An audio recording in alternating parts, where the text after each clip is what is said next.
This is EJK, and this video is going to be a ZVP between Zest and Rogue played earlier in Pro League this week.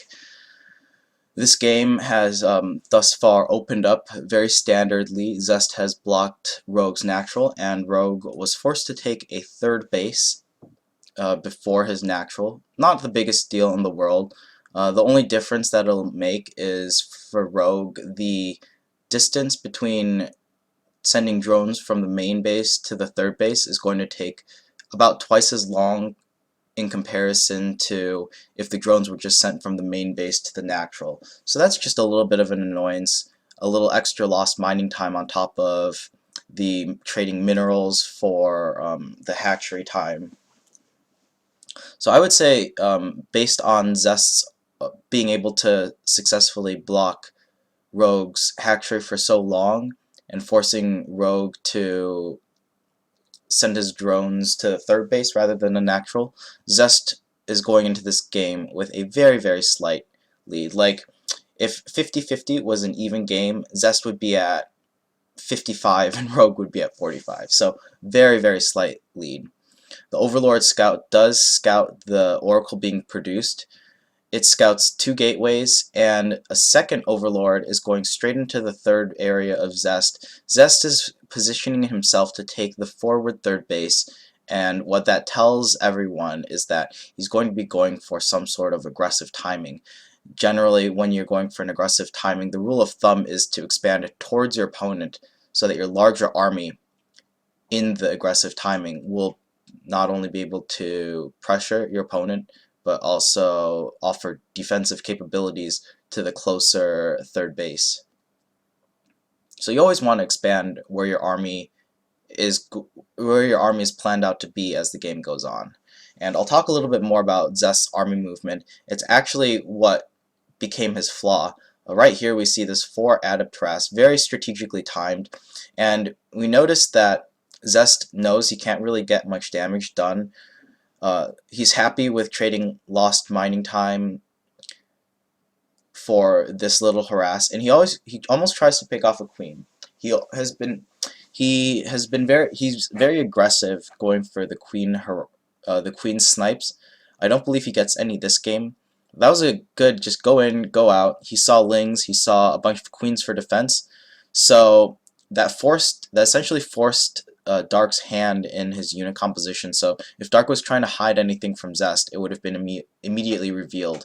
But both players are playing a fairly standard game. Zest is able to scout that the layer is still going down, and he sees 2 more additional queens. So he knows that Dark has opened up very Rogue has opened up very defensively, and he's produced an extra amount of queens for early game defense, in lieu of taking a and slowing his layer down as a result. We see this 5 gateway explosion coming out from Zest. Robotics Bay and Blink and +1 attack start at the same time. So Zest is going for an aggressive 3 base +1 kind of gateway attack with Blink Stalkers with the emphasis, as opposed to getting the Adept Glaives. And I guess it's basically a huge 3-base gateway timing, because he does make a lot of sentries. This Overlord drop here is important because not only is it going to reveal a lot of Zest's base. Right now you see the Chrono Boost on the Twilight Council, and only seeing adepts for defense means that, like, even if it's Blink, it's not going to be 100% Blink Stalkers, because Zest hasn't made a single Blink Stalker yet. So this Overlord Scout, if there were Stalkers on the map, or Phoenixes, this Overlord would have been taken care of. But since all Rogue has seen at the front are a massive amount of sentries and adepts, and then adepts defending, he knows that this is going to be a very big gateway timing push.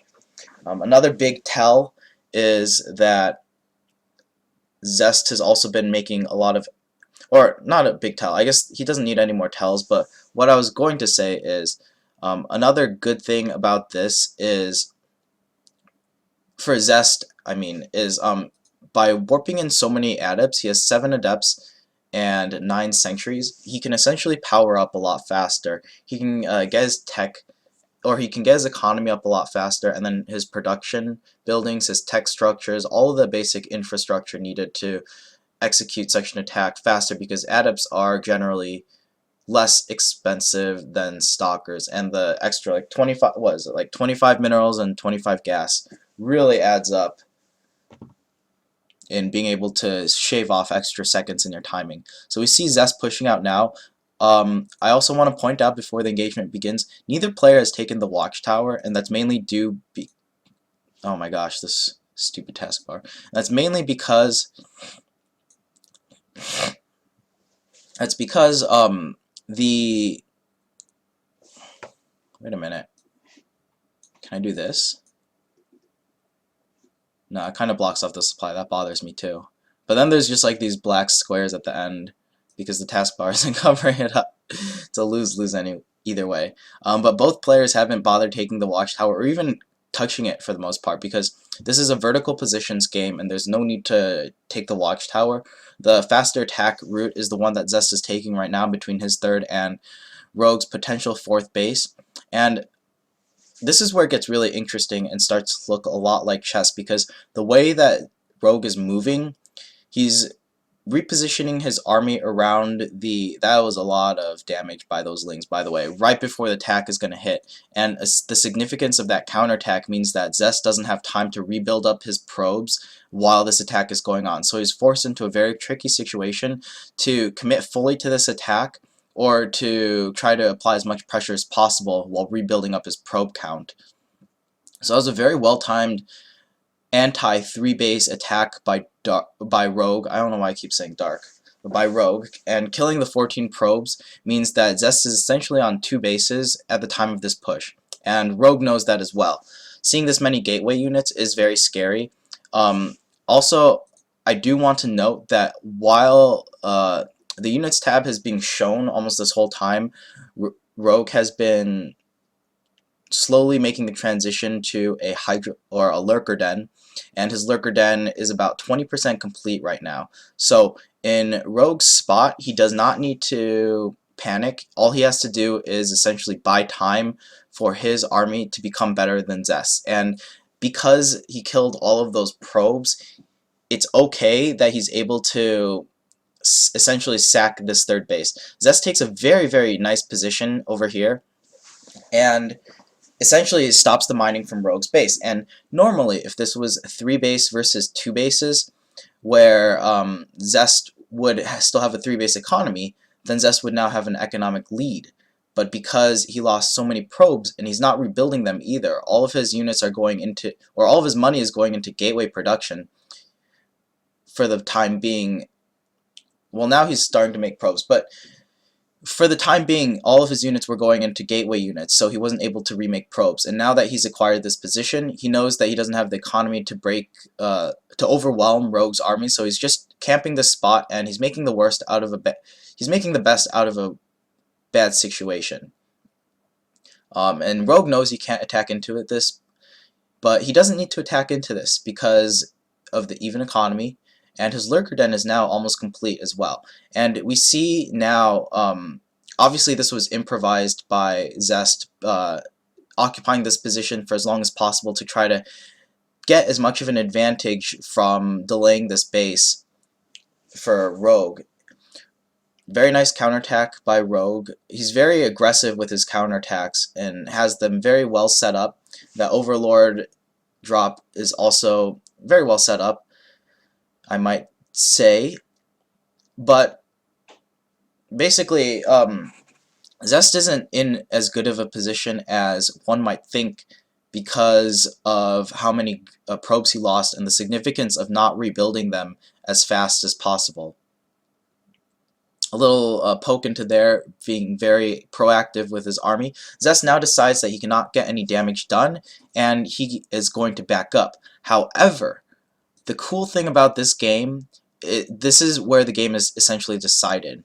The moment that Zest decides to give up his position, I think the correct move here would have been to attempt to go for some sort of base trade in hindsight, because currently the position that Zest was in right here versus Rogue's army, which was over here, means that the original path that Zest took to that area is no longer applicable.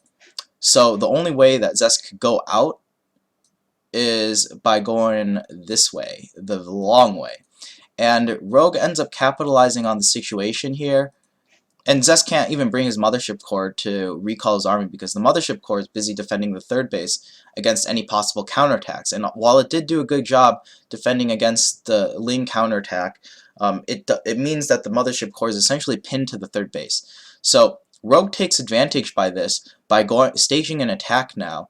He has the shorter attack path compared to Zest's route, and so he's able to essentially cut Zest's army off, obtain a favorable position at the third base, and essentially force Zest to take an engagement he doesn't want to take and win the game right then and there. So the lurkers are being morphed.